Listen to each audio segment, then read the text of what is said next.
Nosso Pai nos abençoe em mais esta oportunidade. A irmã Leonor, ao irmão Fernando e a todos os amigos que aqui estão, agradeço a oportunidade de uma vez mais reencontrar algumas almas amigas e naturalmente fazer novas amizades. E lá no Brasil, apresentamos numa TV web as palestras que aqui são postadas através da GEAC TV. Então, quem também assistir via o canal do YouTube desta instituição tão respeitada, o nosso agradecimento. Nós estamos, para nós os espíritas, o mês de outubro é um mês significativo pelo fato de ser o mês de nascimento do nosso abençoado codificador, Hippolyte Léon Denis Rivaio, que abandona o seu nome, a feição dos primeiros cristãos e assume o pseudônimo de Allan Kardec. O Espiritismo não veio à face da humanidade nem por acaso e nem por destino, e sim para concretizar algo que Jesus havia dito na sua época, que ao longo de muitos séculos ficou adormecido, até que nós, humanidade, tivéssemos condições de compreender as grandes verdades relacionado às leis imutáveis, relacionado ao quesito espiritual. Quando adentramos numa associação nobre como esta, oferecendo-nos a oportunidade ao estudo e ao conhecimento, nós todos notamos que aqui dentro nós podemos aprender não apenas a respeito do que o mundo pode nos oferecer no quesito material, mas hoje, talvez para a grande maioria de nós, é a primeira encarnação num corpo nesta dimensão que estamos tendo a oportunidade de refletirmos a respeito de grandes assuntos que, quando estudamos o livro A Caminho da Luz, psicografado pelo nosso querido Chico, ditado pelo seu benfeitor Emmanuel, os capelinos, por exemplo, já compreendia assuntos como mediunidade, reencarnação, pluralidade dos mundos habitados e assim sucessivamente. Antes de continuarmos o nosso diálogo, eu estou falando muito depressa? Não? Se eu, porventura, falar, me deem um sinal que eu falo mais devagar. Portanto, o que o Espiritismo vem nos ensinar não tem nada de novo. Algum sábio, algum pensador, ou o próprio governador espiritual do planeta, Jesus, já havia dito, é evidente, que com outras palavras e naturalmente com outras terminologias. Mas no dia 3 de outubro de 1804, na cidade de Lyon, não era, naquela época, o que Lyon é hoje para a França, um dos centros econômicos daquele país, era uma cidade bem menor. Ali nasce de um casal, não teve a oportunidade de ter irmãos, nasce num meio que a sociedade, através do bolso de seus pais, ele teve a oportunidade de estudar num dos maiores centros universitários daquela época, que foi em Wimbledon, na Suíça, com Henri Pestalozzi. E aquela mente prodigiosa, desde muito cedo, já demonstrava a que veio quando encarnou. Para nós vermos a genialidade que ele era, quando seu mestre, em muitas ocasiões, saía, não apenas pela Suíça, mas pela Europa de um modo geral, ele, em muitos assuntos, já assessorava a direção daquela nobre escola. Mas ele, um dos conflitos para que ele saísse daquele instituto e regressasse a seu país de origem, foi não compreender, porque alguns professores eram de origens católica e outros protestantes. E ele não compreendia como é que podia pessoas tão cultas brigar, crendo que o Deus deste era melhor que o Deus daquele. Isso não entrava na cabeça do jovem Rivaio. E devido a estes pormenores, e também o compromisso que ele tinha com o seu país, ele retorna à França. Não mais na cidade natal de Lyon, mas vai para a capital. Paris, naquela época, como a França, era o que é hoje para todos nós os Estados Unidos da América. Ali estavam concentrados as grandes modernidades da época. Ali estavam reunidos os grandes músicos, os grandes escritores, os grandes pensadores. E a França era o país que naquela altura regia todo o restante do nosso planeta. Todas as ideias, todos os pensamentos dali saíam. E foi neste meio em que tinha, por exemplo, um grande escritor, Victor Hugo, que tinha, por exemplo, Chopin, que não era francês, mas durante muitos anos adotou a França como seu país para morar. Liszt estava surgindo, Georges Sand, uma grande dramaturga, a qual Allan Kardec tinha um carinho enorme. Nós vamos ver que algum tempo depois surge Marie Curie, que veio com o compromisso de trazer a descoberta do elemento rádio, que foi uma descoberta para o meio científico de suma importância. E ele, naquele meio, ele já frequentava esta roda. Era um grande escritor, desde a sua ida, novamente o seu retorno ao seu país de origem, se dedicou à escrita. Sempre na condição de um extraordinário pedagogo, tinha a arte de ensinar, através do verbo, como através da escrita. E ele, a pedido do governo da França, instituiu, modernizou todo o ensino público da França e da Alemanha. E hoje, até hoje, no cemitério em que abriga os restos mortais, tanto de Allan Kardec como da doce Gabi, a extraordinária companheira que estava do seu lado, nós vamos ver que é o único túmulo, e olha que naquele cemitério estão as grandes figuras que passou aqui pela Europa, é o único túmulo que durante o ano todo está florido. Até hoje reconhecem o emérito pedagogo que ele foi. Até os dias de hoje. Até os dias de hoje, nós vemos a França se reverenciando a este extraordinário espírito que passou em nossos meios.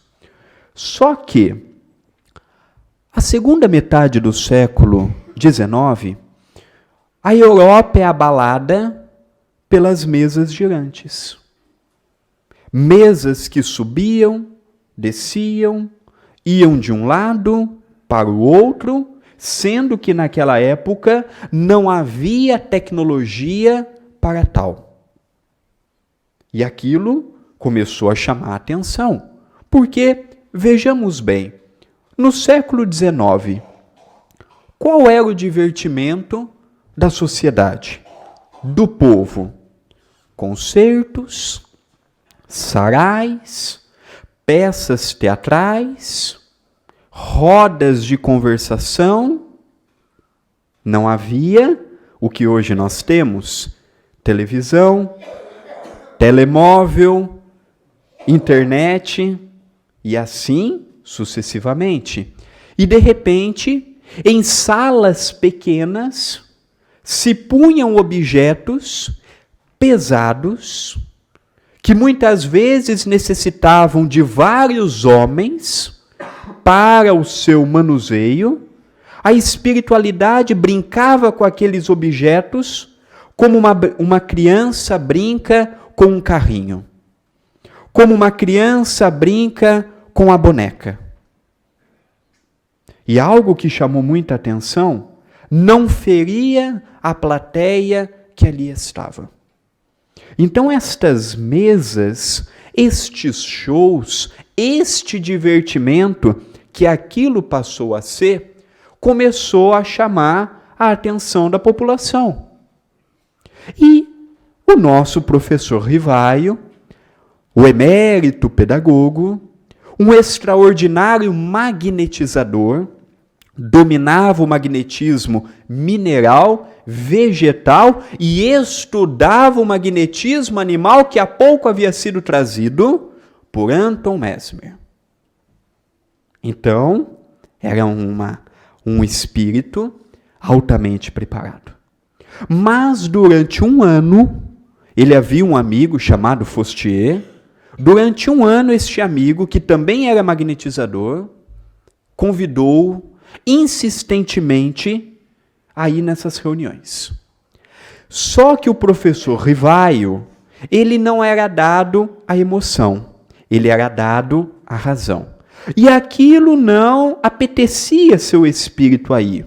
E durante um ano, ele arranjou as mais variadas desculpas para lá não estar.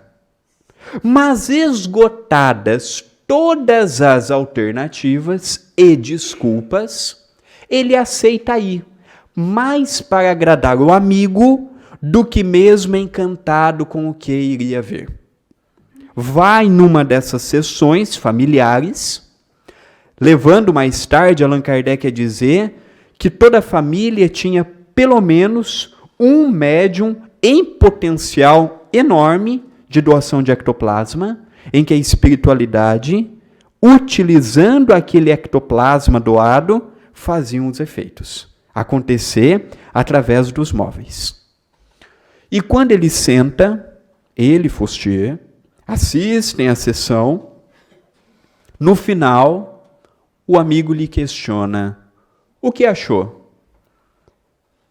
Isso daí é por volta de 1855. A partir dali, ele deixou para todos nós a primeira frase espírita: por detrás de um ser inanimado, tem um ser inteligente.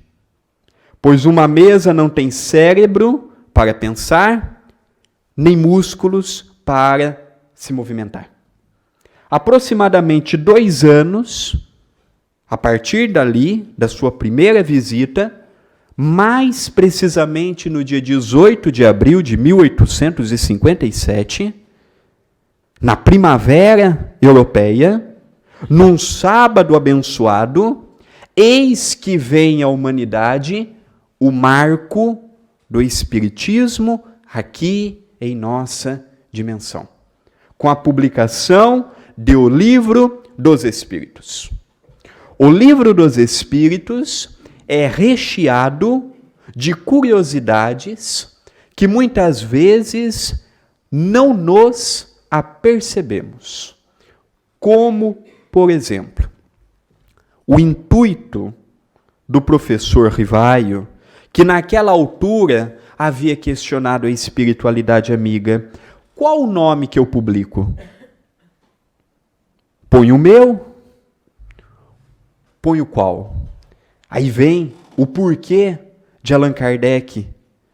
Porque era necessário um nome novo.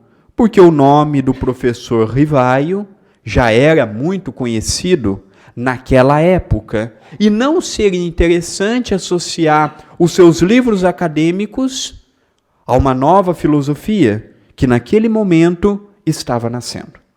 Então é proposto a ele colocar o nome de Allan Kardec.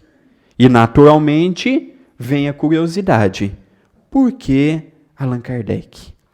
E toda pergunta tem uma resposta.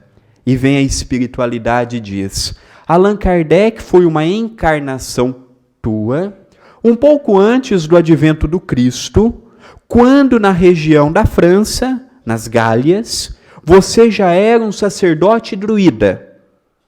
E na condição de um sacerdote druida, você acreditava, por exemplo, na reencarnação. Então vejamos bem, o espírito que nós estamos conversando nesta noite amiga é um espírito que há quase 2000 anos, 1800 anos, já compreendia os assuntos que, para todos nós, na atual encarnação, se faz a primeira vez que estamos tendo a oportunidade de conhecer.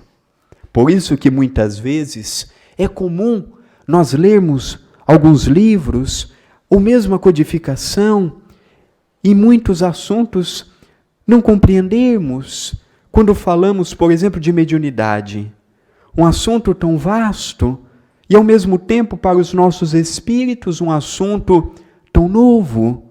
E nós vemos que esse espírito já lidava com esses assuntos há muito e muito tempo. A missão que lhe foi confiada não foi lhe confiado a um espírito qualquer. Foi confiado a um espírito altamente comprometido em ajudar a causa da humanidade. Outro ponto interessante. Nós temos no Brasil uma figura chamada Canuto de Abreu. Canuto de Abreu era um homem muito rico e teve a oportunidade por diversas vezes de ir à França, e ele comprou boa parte do espólio deixado por Allan Kardec. Allan Kardec não tinha herdeiros. Sua companheira, quando ele desencarnou, continuou mais alguns anos encarnada, mas quando ela também desencarnou, eles não tinham filhos, não tinham parentes próximos, e todo o espólio do codificador foi para o governo da França. E Canuto de Abreu teve a oportunidade de comprar muitas cartas, muito material que não havia sido publicado, muitos manuscritos do codificador. E é interessante que num desses manuscritos nós vamos notar, o Chico sempre que ia a São Paulo e tinha a oportunidade de ir até a casa do Canuto, e eles avaliavam esse material, e tem uma carta escrita pelo próprio codificador em que ele diz assim: eu compreendi a missão que eu vim à Terra quando a espiritualidade amiga disse-me que eu havia sido a encarnação de Platão. Olha que interessante. Além de Allan Kardec, foi dito a ele mais 2 encarnações dele.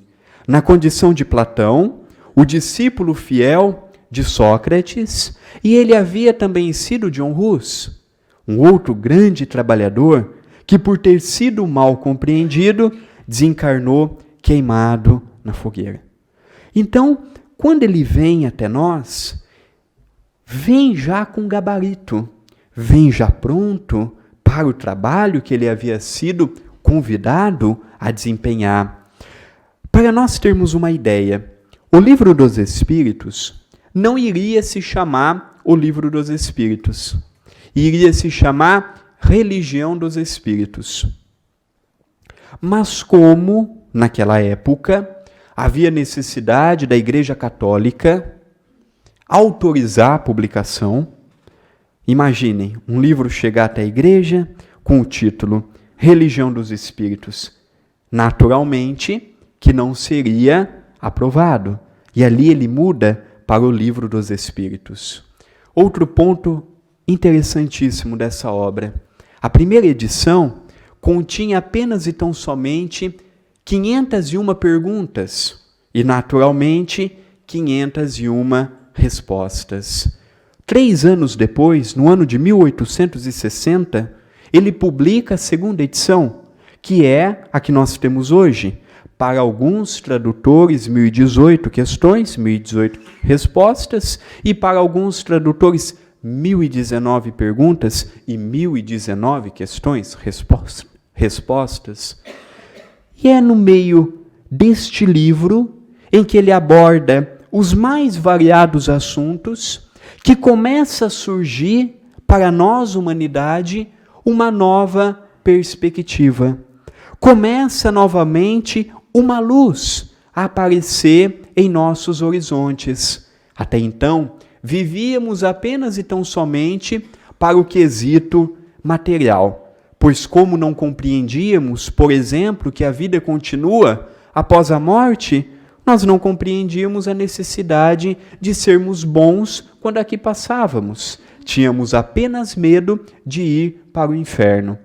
Mas como naquela época o dinheiro se dava jeitinho para tudo, não era também a maior das preocupações dos encarnados que aqui, naquela época, nós passávamos. Mas hoje, com esse compêndio maravilhoso, seja envolvendo o Livro dos Espíritos, o Livro dos Médiuns, o Evangelho segundo o Espiritismo, o céu e o inferno e o A Gênese, 11 anos e meio de revistas espíritas, um material farto, um material maravilhoso de estudo, o que é espiritismo, nós vamos notar que este material todo, ainda por nós, os espíritas, é muito desconhecido. Nós conhecemos algumas perguntas do Livro dos Espíritos, conhecemos o Evangelho por fazermos o Evangelho no lar, por ouvirmos os comentários numa associação a respeito do Evangelho, mas muitos de nós não tivemos a oportunidade, por exemplo, de estudarmos um livro fantástico, que é o Livro dos Médiuns. Até o advento do codificador, os médiuns, que vejamos bem, a palavra mediunidade foi criada pelo nosso codificador. Medianeiro, mediunidade, médiuns. E hoje nós sabemos que médiuns todos nós somos. Médiuns nada mais é do que um intermediário de um pensamento que não está ligado a esta nossa dimensão. Então, até o advento do Livro dos Médiuns, médiuns eram taxados de bruxos, bruxas, feiticeiros, magos e, naturalmente, tudo que é mal compreendido, não há como se viver bem com ele. E havia naquela época o sobrenatural. O que é o sobrenatural? O natural desconhecido. Depois que Kardec colocou que médiuns todos nós somos e que mediunidade nada mais é do que um sentido a mais que todos nós possuímos, o sobrenatural deixou de ser sobrenatural e passou a ser o natural conhecido, em que nós hoje, os espíritas, vivemos com a temática da mediunidade, como com a temática da reencarnação, como com as demais temáticas trabalhadas na codificação pelo nosso querido professor Allan Kardec. Então, o Livro dos Médiuns dá cidadania a nós, os médiuns, dá um roteiro a ser seguido. Mas nós vamos ver, por exemplo, o livro Céu e o Inferno. Um livro muito desconhecido por nós, os espíritas. E é interessante que este livro, o nosso codificador, ele fala um pouquinho o que é o céu na visão espírita, o que é o inferno, e ele mostra diálogos que ele teve com espíritos comuns no mundo que estavam naquele momento vivendo em alguma dimensão do mundo espiritual. Ele conversava com espíritos que não tinha gabarito, como por exemplo São Luís, o grande protetor de Allan Kardec, como por exemplo Santo Agostinho, e assim sucessivamente. Ele conversava com espíritos que quando passaram pela Terra não deixaram legado algum.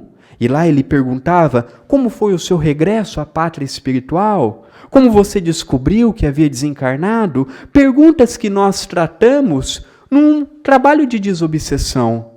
E ele vai tomando nota desses diálogos e tempos depois viraria um livro. E nesses diálogos com esses espíritos comuns, nós aprendemos muito. Nós aprendemos muito porque, em muitos casos, nós nos vemos. Ou mesmo vemos a feição de um familiar que não comunga com o nosso pensamento, que não aceita o que hoje estamos aceitando.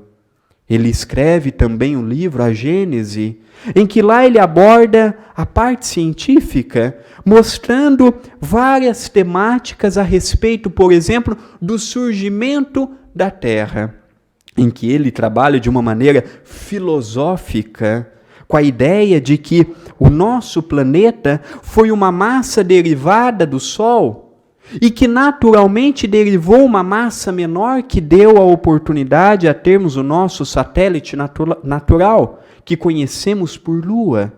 Então ele deixou uma obra altamente didática. E as revistas espíritas é o complemento natural do que ele não pôde colocar na codificação, porque ficariam livros muito grandes, e este não era o intuito, e ele foi complementando. Todos os meses publicava um periódico, mostrando e ampliando o que a abençoada codificação já nos dizia. Mas quando ele encarnou, ele não veio sozinho, não. Ele veio com vários espíritos que vieram com o compromisso junto do codificador de mostrar para a humanidade nos mais variados, poderíamos dizer, departamentos a respeito dos assuntos espíritas. Nós vamos ver, por exemplo, Leon Denis. Considerado, se o professor Allan Kardec viesse a falhar, seria o continuador natural. Ele deixou livro, por exemplo, No Invisível, Cristianismo e Espiritismo, Joana d'Arc e tantos outros livros que vêm complementar o que Allan Kardec disse.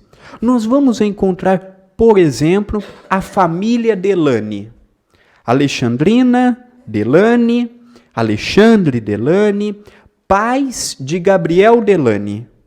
Uma outra família muito dedicada ao trabalho. Nós vamos ver as irmãs Boudin, Ruth Céline Jaffé, Hermance Dufault, extraordinárias médiums que serviram para que hoje aqui pudéssemos estar, para que hoje pudéssemos manusear um livro espírita como se fosse algo natural. Nós tivemos também outros extraordinários nomes que agora o tempo não nos permite estudar. Fato é, ou facto é, nós todos temos um compromisso ao estarmos numa associação espírita. Quantas não foram as encarnações em que julgávamos que nós não tínhamos participação alguma? E quando aqui estamos, vem uma frase de André Luiz, pelo nosso querido Chico, que muito me chama a atenção. O Espiritismo não é a religião nem do nós, nem do vós, é a religião do eu. É o convite quando aqui adentramos, é um convite não apenas à instrução, mas à evangelização. Pois, Allan Kardec coloca, espíritas, amai-vos, espíritas, instruir-vos. Então, nós aqui não estamos à toa. Não foi o destino que aqui nos colocou mediante a sabermos que o destino é escrito todos os dias por nós. Nós hoje sabemos que ao acordarmos temos uma página em branco e o que escrevemos nesta página em branco fica a critério de cada um de nós. Nós somos os escritores e os atores da nossa vida. Tudo está em nossas mãos.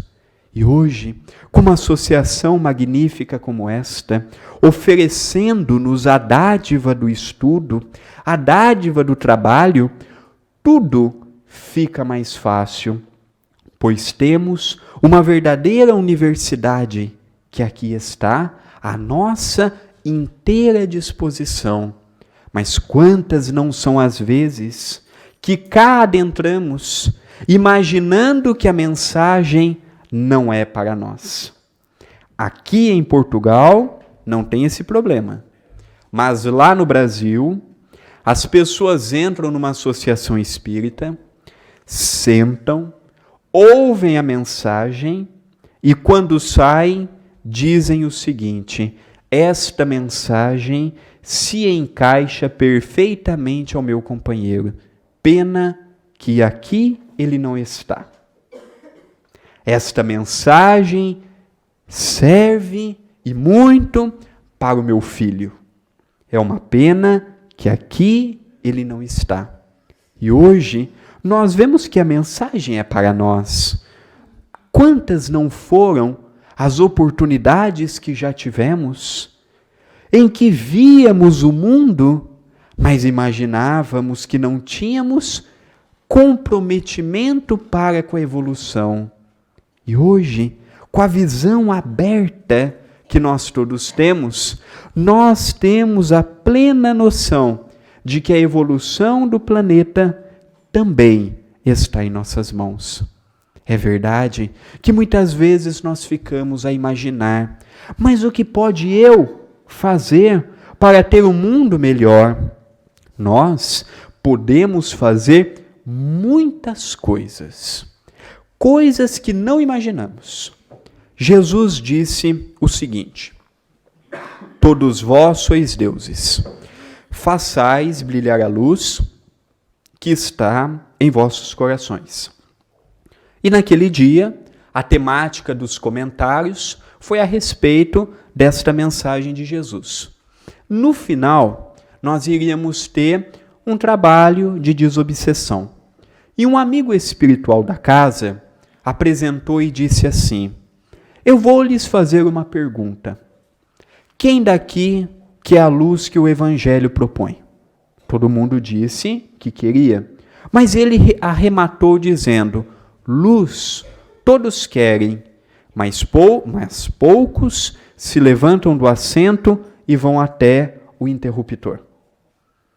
Aí muitos podem perguntar, mas qual é o interruptor para acendermos a luz que trazemos conosco? Eis o slogan que é o título principal do capítulo 15º do Evangelho segundo o Espiritismo. Fora da caridade não há salvação. É interessante que Allan Kardec não teve a prepotência que muitos religiosos teve em pôr assim: fora do Espiritismo não há salvação. Ele não colocou. Vejamos bem, a bandeira levantada pelo codificador é a linguagem universal. Fora da caridade não há salvação. Portanto, a salvação não está apenas para nós, os espíritas. Está para todos de boa fé. Está para todos de bom coração. E o trabalho, uma das vias para acendermos a luz, é caridade. O que é a caridade? É uma frase, é uma palavra, é uma virtude comentada numa associação espírita, numa igreja católica, numa igreja protestante e nos demais templos. Mas é interessante que até hoje A caridade é uma palavra muito ouvida e muito dita, mas pouco praticada. Mas pouco praticada. Então, caridade, o ato de praticarmos a beneficência, o ato de ajudarmos o nosso semelhante. Nós já paramos para analisar como a nossa visão a respeito de caridade é pequena? Por exemplo, quando nós damos algo para alguém, nós já paramos para analisar a dificuldade que o é? Aqui eu não sei se em Portugal tem a mesma realidade que no Brasil, mas no Brasil há muitos moradores de rua, muitos pedintes. E lá no Brasil é muito comum estas pessoas no semáforo, aqui também se chama semáforo, bater na porta do nosso vidro, do automóvel, pedindo-nos algo. É muito comum. E nós lá notamos que quando damos algo para a pessoa, nós sempre damos, mas com uma dificuldade muito grande. Quando não, recomendando. Olha, não vá beber.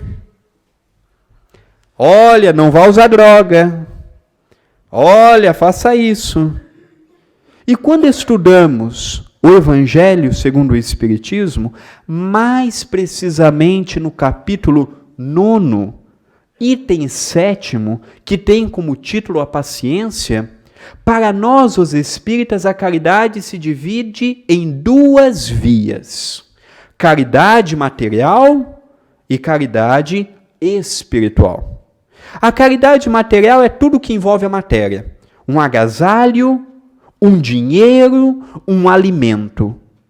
E existe também a caridade espiritual: um sorriso, um abraço, um diálogo, um ouvir.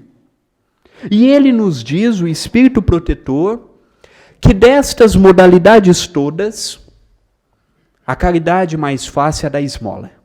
E a mais difícil é a do perdão. Vejamos bem, ele mostra para todos nós que perdoar também é caridade. Quando que nós iríamos associar o perdão à caridade? E eu, na minha pobreza, não material, mas na minha pobreza espiritual, eu noto a dificuldade que é dar algo para o outro, envolvendo a matéria, que dirá das caridades espirituais. Então nós vemos que caridade, nós vivemos num mundo tão agitado. Hoje mesmo estava assistindo o telejornal e estava vendo a grande confusão que é na Síria, por exemplo. Um país que vive com uma grande guerra civil. Nós vemos o exército bombardeando, matando, ferindo, pessoas a todo custo tentando sair do país, muitos desencarnando nestas travessias perigosas, e sequer nós lembramos de fazer uma prece por eles. E prece também é caridade. E nós ainda perguntamos, mas o que eu tenho a ver com o problema lá? Tudo. Porque se nós somos irmãos em humanidade, aqueles companheiros que lá estão também são nossos irmãos. Também são nossos irmãos. Então nós vemos o quanto que a mensagem espírita ainda encontra dentro do nosso ser grandes barreiras. Nem tanto na compreensão, mas na vivência. Porque a compreensão é fácil. A compreensão, o livro nos ensina, o livro nos instrui, mas a prática é uma dificuldade muito grande. E quando aqui nós estamos numa associação como esta, equilibrada, numa associação como esta, que está em conformidade com a espiritualidade amiga, nós vemos que aqui é uma bênção. E quando daqui temos que sair, muitas vezes pensamos 2, 3 vezes. pelo ambiente abençoado que o é. Mas o Espiritismo nos ensina que nós podemos fazer do nosso lar a continuação natural do que é a associação espírita. Dos companheiros que aqui estão, eu convido a estudarem o livro Os Mensageiros, que até estou notando que a casa estuda. Veja a disponibilidade no YouTube, no canal que aqui tem. E é interessante que naquele livro, em determinada altura, em que André Luiz vem à crosta, ele fica durante alguns dias na casa de uma família que estava encarnada. E ali era como se fosse um hotel para os espíritos desencarnados que tinham compromissos aqui na nossa dimensão. Nós podemos fazer do nosso lar uma estalagem também para os espíritos amigos. E muitos podem perguntar: mas é muito difícil a transformação.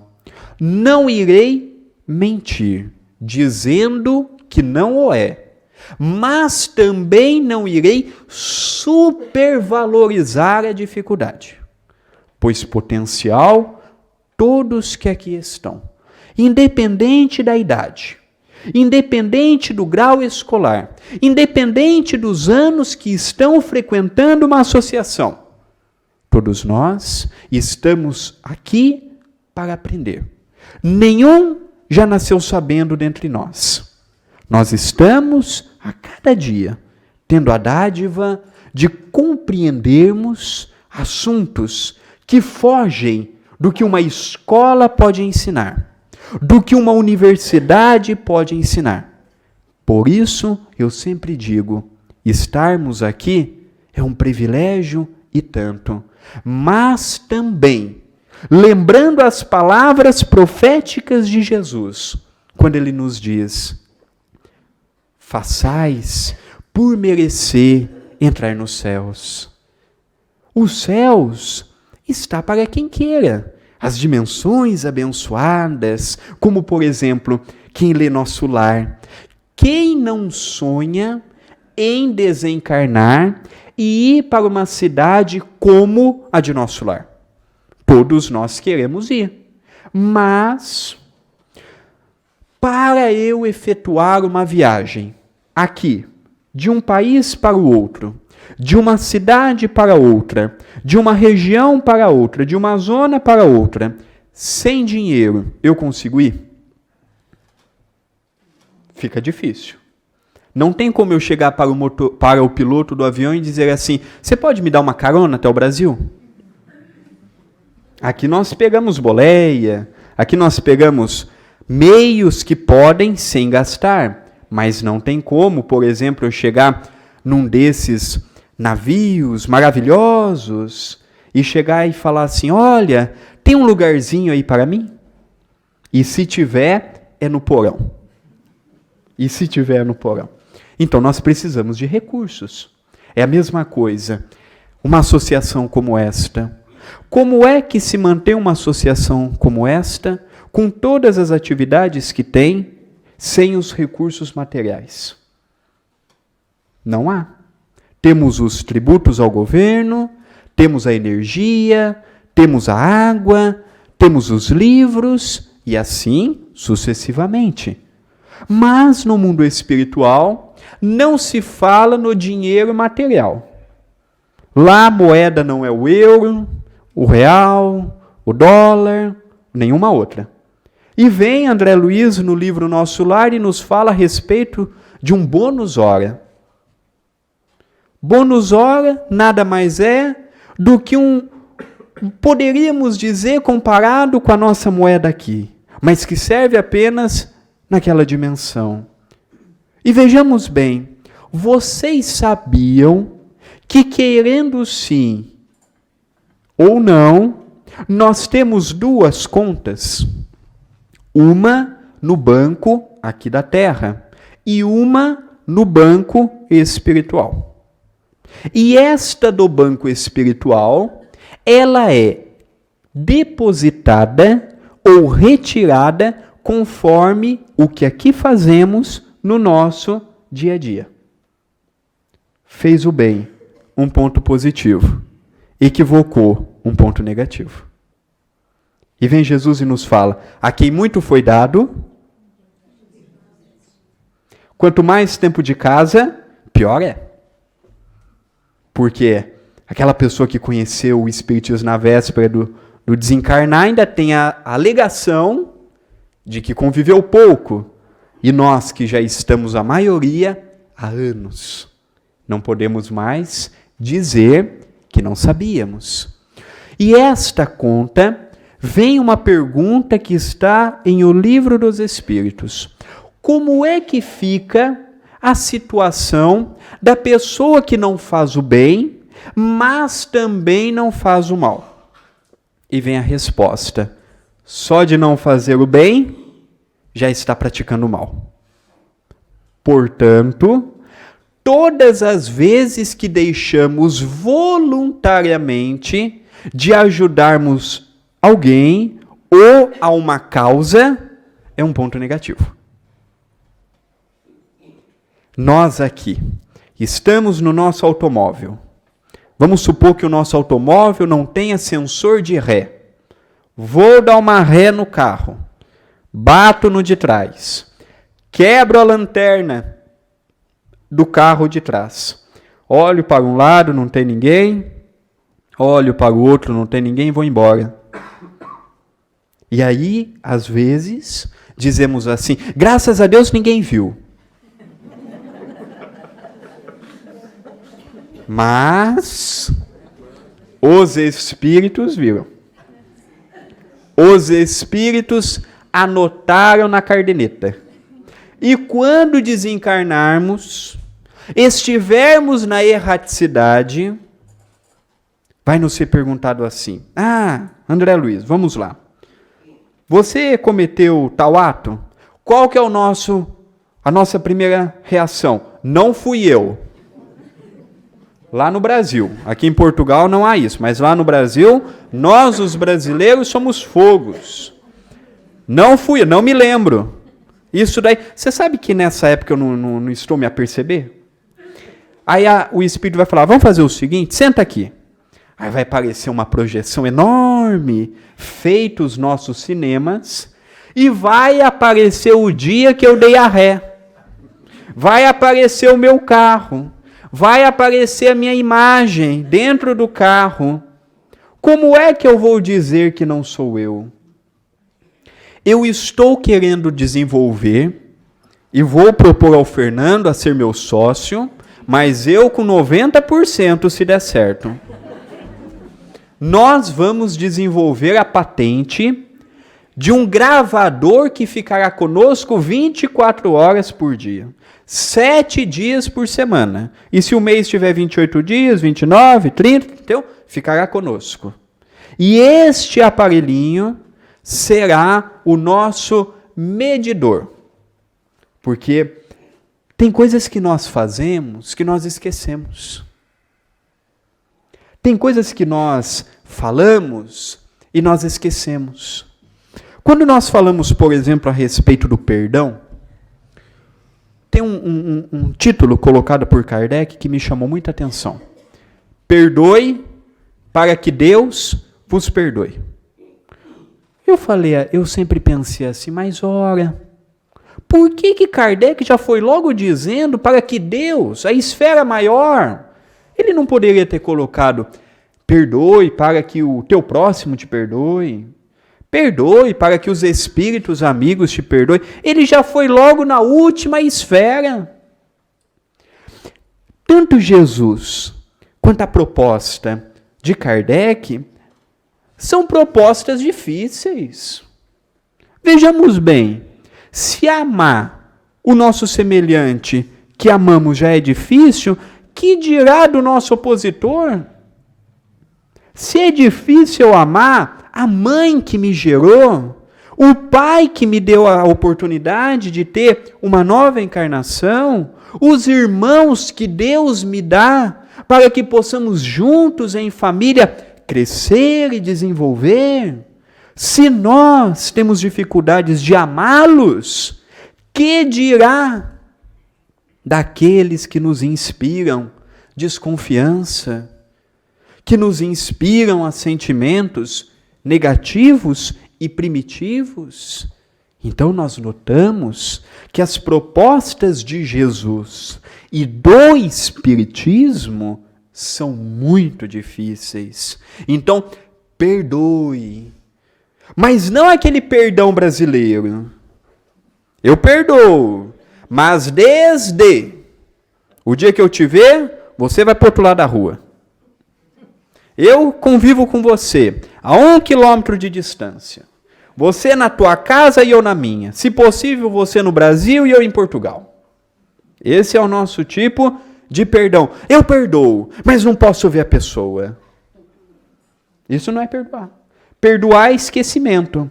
E é interessante que certa feita questionaram para o Chico: Chico, na tua visão, qual a virtude mais difícil de ser colocada em prática? Ora, meu filho, aquele jeito mineiro, calmo. Nós brincamos que lá no Brasil os mineiros são tranquilos. Isso porque minha esposa é mineira. E o Chico, uai, meu filho, a dificuldade maior foi a que Jesus deixou para o momento derradeiro, quando com aquela cruz, com aquela coroa de espinhos, ele olha para o céu, em simbologia com quem fala com o Pai tão amado, e diz: Pai, perdoa-lhes porque não sabem o que fazem. Então ele deixou o perdão para o momento derradeiro, mas dizia o Chico: se atentem, Jesus não perdoou, ele pediu a intercessão do Pai, porque ele não se sentiu ofendido. Ele diz: Pai, perdoa-lhes. Ele não diz: Pai, eu perdoo. Espírito superior não se sente ofendido. Vejamos o outro caso, Mahatma Gandhi. Um homem que ao lado do Chico, para mim, no campo de trazer para nós o lado espiritual, e o outro de encaminhar uma nação que até então e até os dias de hoje, que a Índia vive numa precariedade, até hoje vivem com o regime das castas. Notemos, no momento derradeiro, Gandhi atiram nele. E a pessoa que estava fazendo a sua biografia lhe questiona: você lhe perdoa? Não, eu não perdoo. Mas por quê? Eu não perdoo porque ele não fez nada para comigo. E o Chico tinha um sobrinho muito complicado. Um espírito que o que podia aproveitava do Chico, abusava do Chico. E toda vez que ele cometia algo para com o Chico, ele se aproximava do Chico e falava: Chico, você me perdoa? Perdoo, meu filho. Chegou um dia que o Chico falou assim: vamos fazer o seguinte, eu não te perdoei ontem, não estou te perdoando hoje, já estou te perdoando para o que você vai fazer amanhã. Você pode cometer, não precisa mais me pedir perdão, já está perdoado por amanhã, por depois, o quanto for, fica tranquilo. Então é muito mais fácil nós não nos sentirmos ofendidos do que deixarmos o veneno inocular em nossos corações e sentirmos mais tarde a necessidade do perdão. Não sabe o que faz, não sabe o que fala, é um coitado, vamos orar. É mais fácil, porque se entrar, é difícil de sair. Então são estas temáticas variadas que hoje a obra de Allan Kardec nos possibilita vislumbrar, visualizar e aprender. Portanto, todos nós somos abençoados e temos que aproveitar a atual oportunidade, não mais perdermos tempo, porque o tempo é precioso. Já que o tempo é precioso, corramos atrás dele, porque o tempo ele não espera. Há aqueles relógios de pêndulo que vão e voltam. Aqui também se chama assim, vai e volta. Mas é interessante que quando ele vai, na altura que ele volta, o minuto já passou, a hora já passou, o dia já passou. E quantos de nós não dizemos assim: ah, que pena não ter mais meu pai, minha mãe, ou alguém próximo para dizer que eu amo, ou para fazer diferente. Vamos arquitetar, planejar o nosso amanhã, através das nossas ações no hoje. Deus nos colocou numa oportunidade valiosíssima. Já que tudo conspira a nosso favor, vamos ao trabalho. Que Deus nos abençoe. Muito obrigado e uma boa noite a todos.